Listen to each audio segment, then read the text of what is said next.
this summer. They said she was wild. They said she was out of control. They said she was a danger. But now, one woman, one man,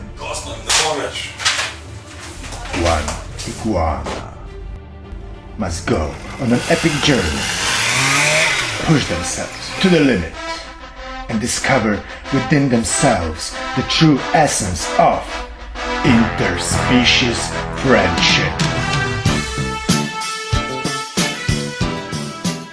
I never wanted to own an iguana, but I'm a founding member of a society working with exotic animals, and when we got a call that an iguana is abandoned, there was no other alternative.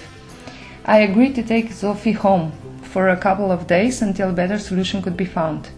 Now it's been 2 years and Zofi is still in my house. In these 2 years I had to learn how to take care of an iguana, I had to face high costs of providing for her, and I had to adapt my apartment to suit her needs. She also suffered a follicular stasis, which meant a long period of veterinary treatment, an operation, high costs and also recovery. The original idea was to get Zofi a new home as soon as possible, but in 2 years not one appropriate adopter was found. It has been really difficult for me to cope with it, since I have so many activities that I'm involved in. I work as an educational officer at the Society for the Protection of Animals Ljubljana. I take care of many other exotic animals, and I am a dog trainer and dog handler at the firm called City Dog. Iguanas are social beings, and they need much company and specific conditions of living. And she's out of the picture. Iguanas are social beings. They need much contact and special conditions of living. With all my obligations and stretched budget, those are really not good conditions for Zofi. Fortunately, this May I met Steven Rowland, owner of Tropical Ink, whose aim is to educate people on natural behavior of all exotic animals. After hearing her story, he decided to adopt Zofi.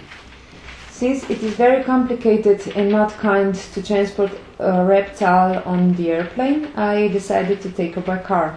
The journey will last for 2 days. We will start on 24th of August and will arrive on 25th August in the evening. Our car will have to be specially adapted for transportation of Zofi. I will have to cover all the expenses of the trip by myself, like I did all the other expenses connected to Zofi, with the exception of her surgery, which was sponsored by our supporters. Will this film have a happy ending? That depends also on you. I'm asking you, members of Indiegogo community, to support and make it possible for Zofi to finally find a nice home adapted to her needs, a home that she really deserves. Without your support, I might be unable to realize the project, since I'm already hard up due to other expenses. All of the funds gathered will be used for Zofi to get a new, better home. Our goal is to collect €800 to cover the costs of the transport.